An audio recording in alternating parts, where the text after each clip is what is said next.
दोस्तों 2D mensuration के इस पार्ट के अज आप डिस्कस करांगे सर्कल के इंपॉर्टेंट कंसैप्ट्स एंड फॉर्मूले तो एंड आप डिस्कस करांगे सर्कल दी इंपॉर्टेंट कुछ एग्जांपल्स। दोस्तों अज आप सर्कल में बिल्कुल बेसिक तरीके आसान तरीके थोड़ा प्रैक्टिकल वे सीखांगे, तो तुसीं कंप्लीट वीडियो को प्लीज़ जरूर देखो एक बार। तो सर्कल के कंसैप्ट के आप एक चीज़ देखते हैं पहला, जिदा कि बाकी शेप्स जिदा स्क्वेयर रोमबस रेक्टेंगल होंदियां सीगियां उन्हां दे आप पैरीमीटर फाइंड करते थे, बट सर्कल के केस के पैरीमीटर की जगह पर वर्ड यूज़ होएगा सरकमफ्रेंस ऑफ द सर्कल, मतलब पैरीमीटर ऑफ द सर्कल।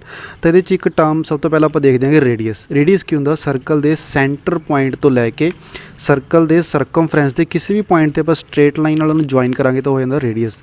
तो अगर आप उस स्ट्रेट लाइन को दूसरी साइड तक भी एक्सटेंड कर दिए, कंप्लीट पूरी ड्रॉ कर दिए, तो हो जाती है डायमीटर को आप लॉन्गेस्ट कॉर्ड भी कह दें सर्कल की।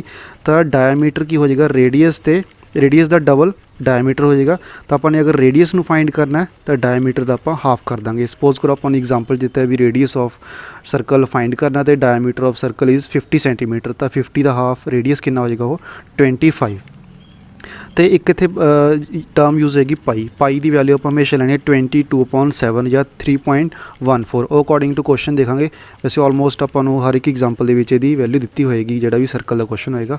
सब तो पहले आप गल कर देंगे कंप्लीट सर्कल की। तो कंप्लीट सर्कल का सब तो पहले एरिया की होएगा पाई इंटू आर दा स्क्वेयर, ये हो जाएगा सर्कल का एरिया।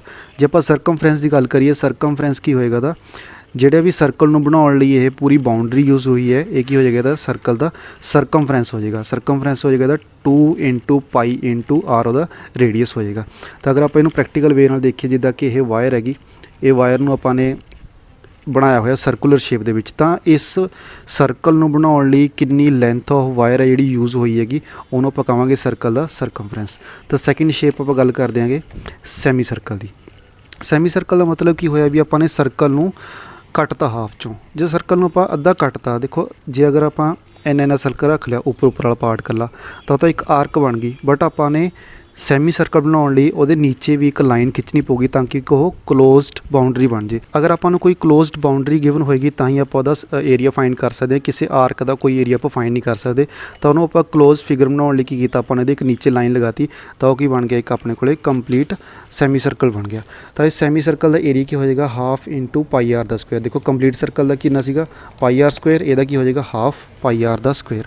बट हम आप ये गल करते हैं भी यदा पैरीमीटर की होएगा, सरकमफ्रेंस की होएगा। देखो जी ये एन आर्क होगी, यदी लेंथ कितनी हो जाएगी पाई आर, क्योंकि कंप्लीट कितना सी 2 पाई आर। ए एन की हो गया एन सिर्फ उपर वाला जी कर्व शेप हैगी हो गया पाई आर, प्लस ये होएगा एक आर ए हो जाएगी, एक आर ए प्लस हो जाएगा 2 आर, या यदि जगह डी भी लिख सकते हैं। तो पाई आर प्लस 2 आर हो जाएगा सरकमफ्रेंस। तो आर कॉमन कट ली पाई प्लस 2 रह जाएगा।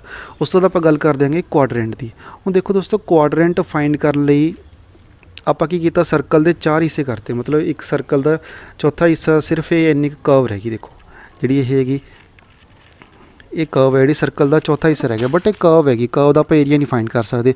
तो इन्हों आपको की करना पऊगा इदा ये 2 स्ट्रेट लाइनस लगा के इन्हों आप कंप्लीट एक क्लोज्ड फिगर बनानी पऊगी, तो हम आप की है एरिया फाइंड कर सकते हैं। तो जी पहले जी इन्नी कर्व सी यदी लेंथ कितनी हो जाएगी पाई आर दा हाफ, क्योंकि कंप्लीट कितनी सी 2 पाई आर, अद्धी कट्टी रह गई पाई आर, होर हाफ करता था पाई आर पॉइंट 2।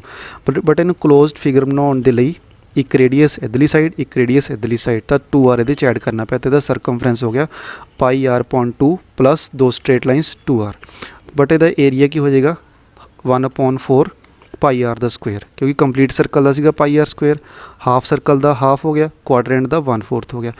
बट अगर आपू ना तो हाफ गिवन होए ना ही वह 1/4 गिवन होए, किसी भी इरेगूलर शेप के सैक्टर कहने आप जो सर्कल में किसी भी इरेगूलर शेप के स्लाइस कट लीए, जिदा कि किसी पीजे की स्लाइस की शेप कट दी उन्होंने, तो हो जाता सैक्टर।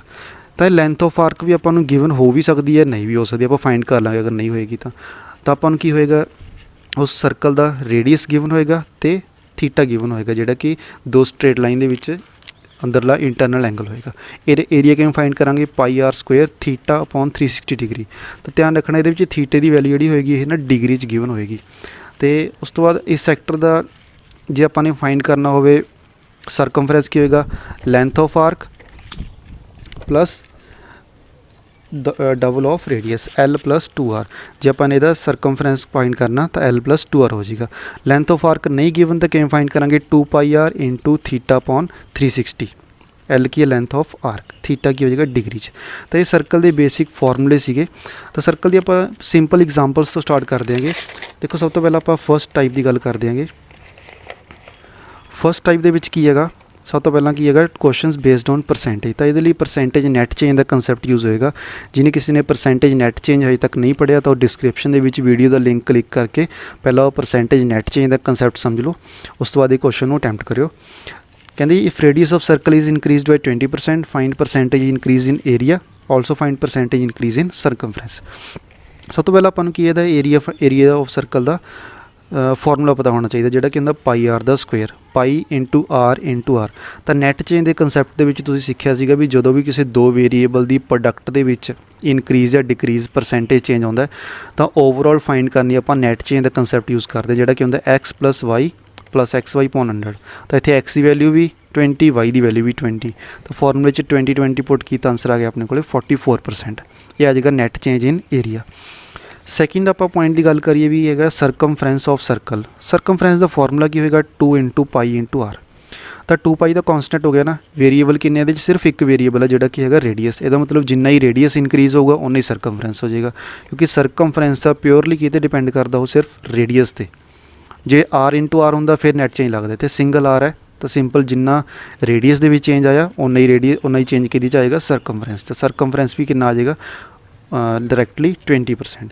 ਸੈਕਿੰਡ ਆਪਾਂ ਟਾਈਪ ਦੀ ਗੱਲ ਕਰੀਏ ਵੀ ਕਈ ਵਾਰੀ ਕੁਐਸਚਨਸ ਆ ਜਾਂਦੇ ਨੇ ਜਿਨ੍ਹਾਂ ਦੇ ਵਿੱਚ ਨਾ ਰੇਸ਼ੋ ਦਾ ਕੰਸੈਪਟ ਯੂਜ਼ ਹੁੰਦਾ, ਤਾਂ ਕੁਐਸਚਨਸ ਬੇਸਡ ਔਨ ਰੇਸ਼ੋ ਦੇਖਦੇ ਹਾਂ। If the ratio of radii of two circles are in ratio 5:7, find the ratio of their area and circumference. ਤਾਂ ਰੇਡੀਅਸ ਦੀ ਹੈਗੀ ਹੈ 5:7। ਤਾਂ ਪਹਿਲਾਂ ਏਰੀਆ ਦਾ ਫਾਰਮੂਲਾ ਲਿਖਦੇ ਹਾਂ ਆਪਾਂ, πr1 ਦਾ ਸਕੁਅਰ πr2 ਦਾ ਸਕੁਅਰ, ਪਾਈ ਨਾਲ ਪਾਈ ਕੈਂਸਲ, ਤਾਂ ਰਹਿ ਕੀ ਗਿਆ r1 ਦਾ ਸਕੁਅਰ ਤੇ r2 ਦਾ ਸਕੁਅਰ। ਸਿੰਪਲ r1 r2 ਪਤਾ ਹੈ, ਸਕੁਅਰ ਫਾਈਂਡ ਕਰਨਾ, ਤਾਂ ਆਪਾਂ ਇੱਕ ਸਟੈਪ ਕਰਨਾ ਸਿਰਫ ਇਹਦਾ ਸਕੁਅਰ ਕਰਨਾ ਹੈ। ਸੈਕਿੰਡ ਪੁਆਇੰਟ ਕੀ ਹੋ ਜਾਏਗਾ ਸਰਕਮਫਰੈਂਸ। ਸਰਕਮਫਰੈਂਸ ਦੇ ਫਾਰਮੂਲੇ ਲਿਖ ਲਾਂਗੇ ਆਪਾਂ, 2π ਨਾਲ 2π ਕੈਂਸਲ, ਰਹਿ ਕੀ ਗਿਆ ਇਕੱਲਾ r1 ਤੇ r2 ਦੀ ਰੇਸ਼ੋ। ਤਾਂ ਉਹ ਤੋਂ ਹੀ ਆਪਾਂ ਨੂੰ ਗਿਵਨ ਹੀ ਸੀ ਪਹਿਲਾਂ ਹੀ 5:7 ਦਾ ਆਨਸਰ ਕਿੰਨਾ ਆਇਆ ਸਿੱਧਾ ਡਾਇਰੈਕਟ 5:7। ਤਾਂ ਇਹ ਸੀਗੇ ਜਿਹੜੇ ਸਿੰਪਲ ਬਿਲਕੁਲ ਸਰਕਲ ਦੇ ਪਰਸੈਂਟੇਜ ਤੇ ਰੇਸ਼ੋ ਦੇ ਬੇਸ ਦੇ ਐਗਜ਼ਾਮਪਲ। ਨੈਕਸਟ ਆਪਾਂ ਦੇਖਦੇ ਹਾਂਗੇ ਕੰਸੈਪਟ ਆਫ ਕੌਨਸੈਂਟਰਿਕ ਸਰਕਲ। ਦੇਖੋ ਨਾਮ ਤੋਂ ਹੀ ਪਤਾ ਲੱਗਦਾ ਵੀ ਕੌਨਸੈਂਟਰਿਕ ਉਹ ਸਰਕਲ ਜਿਨ੍ਹਾਂ ਦਾ ਕੋਈ ਕਾਮਨ ਸੈਂਟਰ ਹੋਵੇ। 2 or more circle having A common centre ਔਰ ਕਾਲਡ ਕੌਨਸੈਂਟਰਿਕ ਸਰਕਲਸ, ਬਟ ਉਹਨਾਂ ਦਾ ਰੇਡੀਅਸ ਡਿਫਰੈਂਟ ਹੋਏਗਾ। ਜਿਵੇਂ ਇੱਕ ਕਾਮਨ ਇਹ ਸੈਂਟਰ ਹੈਗਾ ਆਪਣੇ ਕੋਲੇ, ਸਪੋਜ਼ ਕਰੋ ਇਹ ਆਪਣਾ ਸੈਂਟਰ ਹੈ ਜਿਹੜਾ ਇਹ ਪੁਆਇੰਟ ਹੈਗਾ, ਇਹਦੇ ਅਰਾਊਂਡ ਕਿੰਨੇ 3 ਸਰਕਲ ਬਣਾਏ ਹੋਏ ਨੇ, ਤਿੰਨੋਂ ਸਰਕਲ ਕੀ ਹੋਏ ਇੱਕ ਦੂਸਰੇ ਦੇ ਕੌਨਸੈਂਟਰਿਕ ਹੋ ਗਏ। ਇੱਕ ਦਾ ਰੇਡੀਅਸ r1 ਫਿਰ r2 ਫਿਰ r3, radius different centre common, ਤਾਂ ਉਹਨਾਂ ਨੂੰ ਕੀ ਕਹਿੰਦੇ ਆਪਾਂ ਕੌਨਸੈਂਟਰਿਕ ਸਰਕਲਸ। ਇਹਨਾਂ ਦੇ ਇਸ ਕੰਸੈਪਟ ਦੇ ਬੇਸ 'ਤੇ ਕੁਐਸਚਨ ਕਿਸ ਟਾਈਪ ਦਾ ਆਏਗਾ ਨਾ, ਇੱਦਾਂ ਆਪਾਂ ਨੂੰ ਇੱਕ ਸਰਕਲ ਬਣਾ ਦੇਣਗੇ, ਉੱਪਰ ਇੱਕ ਹੋਰ ਸਰਕਲ ਬਣਾਉਣਗੇ, ਤਾਂ ਆਪਾਂ ਨੂੰ ਪੁੱਛਣਗੇ ਵੀ ਜਾਂ ਤਾਂ ਇਹਦੀ ਥਿਕਨੈਸ ਦੱਸੋ ਕਿੰਨੀ ਹੋਏਗੀ, ਜਾਂ ਇਹਦਾ ਕੀ ਹੈ ਸ਼ੇਡਡ ਰੀਜਨ ਦੱਸੋ ਕਿੰਨਾ ਹੋਏਗਾ, ਜਿਨ੍ਹਾਂ ਨੇ ਰੀਜਨ ਦੇ ਵਿੱਚ ਸ਼ੇਡ ਕੀਤਾ ਹੋਏਗਾ, ਮਤਲਬ ਏਰੀਆ ਆਫ ਸ਼ੇਡਡ ਰੀਜਨ ਜਾਂ ਏਰੀਆ ਆਫ ਡਿਸਕ। ਤਾਂ ਡਿਸਕ ਵੀ ਇਸੇ ਸ਼ੇਪ ਦੀ ਹੁੰਦੀ ਹੈ, ਅੰਦਰੋਂ ਖਾਲੀ ਹੁੰਦੀ ਹੈਗੀ, ਤਾਂ ਉਹਦੀ ਕੀ ਹੁੰਦੀ ਹੈ ਬਾਉਂਡਰੀ ਦੇ ਵਿੱਚ ਮਟੀਰੀਅਲ ਹੁੰਦਾ ਗਾ। ਤਾਂ ਇਹਦਾ ਏਰੀਆ ਫਾਈਂਡ ਕਰਨ ਕੀ ਕਰਾਂਗੇ ਆਪਾਂ, πr2 ਦਾ ਸਕੁਅਰ ਮਤਲਬ ਬਾਹਰਲੇ ਸਰਕਲ ਦਾ ਏਰੀਆ ਮਾਈਨਸ ਕਰ ਦਾਂਗੇ ਅੰਦਰਲੇ ਸਰਕਲ ਦਾ ਏਰੀਆ πr1 ਦਾ ਸਕੁਅਰ। ਤਾਂ ਏਰੀਆ ਕਾਹਦਾ ਆ ਜਾਏਗਾ ਜਿਹੜਾ ਇਹ ਸ਼ੇਡਡ ਰੀਜਨ ਹੈਗਾ। ਤਾਂ ਇਹਦੇ ਏਰੀਆ ਫਾਈਂਡ ਕਰਨ ਕੀ ਕਰਾਂਗੇ, ਪਾਈ ਕਾਮਨ ਆ ਜਾਏਗੀ, r2 ਦਾ ਸਕੁਅਰ ਮਾਈਨਸ r1 ਦਾ ਸਕੁਅਰ, ਤਾਂ ਇਹ ਡਾਇਰੈਕਟ ਆ ਜਾਏਗਾ ਆਪਣੇ ਕੋਲੇ ਸ਼ੇਡਡ ਰੀਜਨ ਦਾ ਏਰੀਆ। ਨੈਕਸਟ ਆਪਾਂ ਗੱਲ ਕਰਦੇ ਹਾਂਗੇ ਸਰਕਲ ਦਾ ਇੱਕ ਬਹੁਤ ਹੀ ਫੇਮਸ ਅਤੇ ਇੱਕ ਇੰਪੋਰਟੈਂਟ ਕੰਸੈਪਟ ਹੈਗਾ ਜਿਹੜਾ ਕਿ ਫਰੀਕੁਐਂਟਲੀ ਆਉਂਦਾ ਕੁਐਸਚਨਸ ਦੇ ਵਿੱਚ, ਕਾਫੀ ਰਿਪੀਟ ਹੁੰਦਾ ਇਹ ਹੈਗਾ ਕੰਸੈਪਟ ਆਫ ਟਾਇਰ ਜਾਂ ਕੰਸੈਪਟ ਆਫ ਵੀਲ, ਜਾਂ ਕੀ ਹੈਗਾ ਗੇਅਰਸ 'ਤੇ ਕੁਐਸਚਨ ਆਉਂਦਾ ਹੈਗਾ। ਤਾਂ ਦੋਸਤੋ ਜਦੋਂ ਵੀ ਕਿਸੇ ਵੀਲ ਨੂੰ ਮੂਵ ਕਰਦੇ ਹੈਗੇ, ਤਾਂ ਕਿਸੇ ਵੀਲ ਨੂੰ ਮੂਵ ਕਰਦੇ ਤਾਂ ਉਹ ਕੁਛ ਨਾ ਕੁਛ ਡਿਸਟੈਂਸ ਕਵਰ ਕਰਦਾ ਹੈਗਾ। ਤਾਂ ਪਹਿਲਾਂ ਆਪਾਂ ਇਹ ਚੀਜ਼ ਸਮਝਦੇ ਹਾਂ ਵੀ ਜਦੋਂ ਕਿਸੇ ਵੀਲ ਨੂੰ ਕੰਪਲੀਟ ਇੱਕ ਰੈਵੋਲੂਸ਼ਨ ਦਿੰਦੇ ਆ ਤਾਂ ਉਹ ਕਿੰਨਾ ਡਿਸਟੈਂਸ ਕਵਰ ਕਰੇਗਾ। ਤਾਂ ਦੇਖੋ ਇਹਦੇ 'ਚ ਲਿਖਿਆ ਹੈਗਾ distance covered by a tyre ਜਾਂ wheel in 1 revolution is always equal to circumference of the tyre. ਮਤਲਬ ਜਿੰਨਾ ਉਹਦਾ ਸਰਕਮਫਰੈਂਸ ਹੋਏਗਾ ਉਹਨਾਂ ਉਹ ਡਿਸਟੈਂਸ ਕਵਰ ਕਰੇਗਾ। ਸਰਕਮਫਰੈਂਸ ਮਤਲਬ ਕਿੰਨਾ ਹੁੰਦਾ ਉਹਦਾ 2πr, ਪਾਈ ਦੀ ਵੈਲਿਊ ਪਹਿਲੇ ਦੱਸੇ ਤੁਹਾਨੂੰ 22.7। ਤੈਨੂੰ ਆਪਾਂ ਪ੍ਰੈਕਟੀਕਲ ਵੇ ਨਾਲ ਦੇਖਦੇ ਹਾਂਗੇ। ਜਿੱਦਾਂ ਕਿ ਆਪਣਾ ਵੀਲ ਹੈਗਾ, ਦੇਖੋ ਜਿਸ ਜਗ੍ਹਾ 'ਤੇ ਇਹਦਾ ਜੋੜ ਆ ਨਾ ਆਪਾਂ ਨੂੰ ਉਸ ਪੁਆਇੰਟ 'ਤੇ ਟੱਚ ਕਰਦੇ ਹਾਂ। ਜੇ ਆਪਾਂ ਇਹਨੂੰ ਮੈਂ ਕੰਪਲੀਟ ਇੱਕ ਰੈਵੋਲੂਸ਼ਨ ਦੇ ਦਾਂ, ਇੱਦਾਂ ਕੰਪਲੀਟ ਰੈਵੋਲੂਸ਼ਨ ਦੇ ਕੇ ਦੁਬਾਰਾ ਫਿਰ ਜਿਹੜਾ ਇਹਦਾ ਜੋੜ ਆ ਨੀਚੇ ਟੱਚ ਕਰ ਦੂਗਾ, ਤਾਂ ਇਹਦਾ ਮਤਲਬ ਇਹਨੇ ਇੱਦਾਂ ਇੱਥੋਂ ਰੈਵੋਲੂਸ਼ਨ ਸਟਾਰਟ ਕੀਤੀ ਆਦੀ ਇੱਦਾਂ ਘੁੰਮਦਾ ਇਹ ਸਪੋਜ਼ ਕਰੋ ਇਹ ਇੱਥੇ ਪਹੁੰਚ ਗਿਆ, ਇਹਦਾ ਮਤਲਬ ਇਹਨੇ ਇੱਥੋਂ ਲੈ ਕੇ ਇੱਥੇ ਤੱਕ ਕੋਈ ਡਿਸਟੈਂਸ ਕਵਰ ਕੀਤਾ। ਤਾਂ ਇਸ ਡਿਸਟੈਂਸ ਨੂੰ ਕਵਰ ਕਰਨ ਲਈ ਅਗਰ ਆਪਾਂ ਇਸ ਵਾਇਰ ਨੂੰ ਪੂਰੀ ਖੋਲ ਦਈਏ ਤਾਂ ਇਹ ਇੰਨੀ ਲੈਂਥ ਆ ਜਾਏਗੀ। ਇਹਦਾ ਮਤਲਬ ਇਸ ਡਿਸਟੈਂਸ ਨੂੰ ਕਵਰ ਕਰਨ ਲਈ ਇਹਨੇ ਆਪਣੀ ਲੈਂਥ ਦੇ ਇਕੁਅਲ ट्रैवल किया गा, मतलब जिन्नी ਇਹਦੀ ਲੈਂਥ ऑफ वायर ਸੀਗੀ ਉਹਨਾਂ ਇਹਨੇ ट्रैवल कर लिया। ਇਹਦਾ ਮਤਲਬ डिस्टेंस कवर्ड कितना हो जाएगा ਉਹਦੀ ਲੈਂਥ ਦੇ ਇਕੁਅਲ। ਲੈਂਥ ਆਪਾਂ ਨੂੰ ਪਤਾ ਹੀ ਹੈ ਵੀ ਸਰਕਮਫਰੈਂਸ ਦੇ ਇਕੁਅਲ ਹੁੰਦੀ ਹੈਗੀ, ਤਾਂ ਕਿੰਨੀ ਹੋ ਜਾਏਗੀ ਇਹ 2πr distance covered in 1 revolution. ਇਹ ਹੋ ਗਿਆ ਇੱਕ ਰੈਵੋਲੂਸ਼ਨ ਦਾ। ਬਟ ਅਗਰ ਆ ਜੇ ਆਪਾਂ ਨੂੰ n number of revolutions the distance covered by wheel of radius R in n number of revolutions. मतलब मान लो ने 4 रेवोल्यूशन ले लिया, 5 ले लिया, जे अगर एक रेवोल्यूशन के 2πr है तो n के कितना हो जाएगा इंटू n हो जाएगा। दोस्तों ये कंसैप्ट बहुत इंपॉर्टेंट है, इस दे बेस ते काफ़ी एग्जाम्पल्स होंदी ने, तो एग्जाम्पल्स बड़ी आसान होंदियां नहीं, बड़ी घट टाइम दे विच सॉल्व हो जाता कंसैप्ट। तो ये बेस ते एक होर कंसैप्ट आउंदा भी दो गेयर होंदे ने, एक दूजे नाल अटैचड होंदे ने, ਜਾਂ टूथ व्हील कह दिंदे ਜਾਂ गेयर भी कहते, पीनियन भी कहते नेगे। ਜਿਹੜਾ ਵੱਡਾ ਗੇਅਰ ਹੁੰਦਾ ਉਹਨੂੰ ਗੇਅਰ ਕਹਿੰਦੇ, ਜਿਹੜਾ ਛੋਟਾ ਗੇਅਰ ਹੁੰਦਾ ਉਹਨੂੰ ਪੀਨੀਅਨ ਕਹਿੰਦੇ ਨੇਗੇ। When two gear or two wheels are attach to each other and rotating simultaneously, ਇੱਕ ਦੂਜੇ ਨਾਲ ਅਟੈਚ ਨੇ, ਰੋਟੇਟ ਕਰ ਰਹੇ ਨੇ, ਤਾਂ ਆਪਾਂ ਉਹਦੇ ਵਿੱਚ ਕੰਸੈਪਟ ਕੀ ਯੂਜ਼ ਕਰਨਾ ਹੈਗਾ 2πrn is equal to 2πrn। ਤਾਂ ਇਹ ਤਾਂ ਸੇਮ ਹੋ ਗਿਆ ਬਿਲਕੁਲ, ਬਟ ਇੱਕ ਸਾਈਡ ਆਪਾਂ ਨੇ ਕੀ ਲੈਣਾ ਹੈਗਾ छोटा रेडियस, तो उस छोटे व्हील ने कितनी रेवोल्यूशनस लईयां छोटी n, दूजी साइड लवांगे आप वड्डा व्हील ਉਹਦਾ रेडियस ਤੇ ਵੱਡੇ व्हील ने कितनी नंबर ऑफ रेवोल्यूशनस लईयां नेगीਆਂ। ਤਾਂ 2π ਨਾਲ 2π कैंसल हो जाएगा, बचा की अपने को small r into small n, capital R into capital n। तो इस दी जगह ते आप स्मॉल r तो जी कैपिटल R हैगी इन्हां दी जगह ते आप उस व्हील का दोनों जगह ते डायमीटर भी लै सकते हैं, दोनों जगह ते रेडियस भी लै सकते। तो ध्यान रखना या तो दोनों रेडियस होण या दोनों ही की होण डायमीटर होण। तो क्वेश्चन नूं आपां इदां सॉल्व कर सकते हैं। तो ये इस कंसैप्ट के बेस ते आपां कुछ एग्जाम्पल्स देखते हैं, काफ़ी इंपॉर्टेंट एग्जाम्पल देख। The number of revolutions a wheel of diameter 40 centimetres makes travelling a distance of 176 metre. तो ਆਪਾਂ ਨੂੰ ਕੀ ਹੈ डायमीटर ਦਾ व्हील ਦਾ डायमीटर गिवन है तो ਉਹਦਾ डिस्टेंस गिवन है। तो अपना कंसैप्ट की है भी टोटल कितना डिस्टेंस कवर किया होएगा ने circumference 2πr into number of revolutions n। Number of revolutions आपां फाइंड करनियां नेगीਆਂ। तो इन्हां क्वेश्चनस दे विच आपां ने एक इंपॉर्टेंट कंसैप्ट की ध्यान च रखना भी ये यूनिट सेम करने। पहला देखो 1 मीटर च है 1 सेंटीमीटर च, या तो दोनों सेंटीमीटर कर लो या दोनों मीटरस कर लो, तुहाडी मर्जी रहेगी। तो आपां की कीता डिस्टेंस नूं सेंटीमीटर च कन्वर्ट करता। डिस्टेंस सीगा 176 मीटर, 100 नाल इहनूं मल्टीप्लाई करके मैं ये बनाते सेंटीमीटर। तो अगे कंसैप्ट च फॉर्मूले च हैगा 2 इंटू पाई की वैल्यू 22.7 रेडियस। देखो अपन इत्थे डायमीटर गिवन हुण 40, बट अपने फॉर्मूले च हैगा रेडियस, तो 40/2 करता मैंने, एक ही हो गया रेडियस हो गया इंटू n अपने फाइंड करना।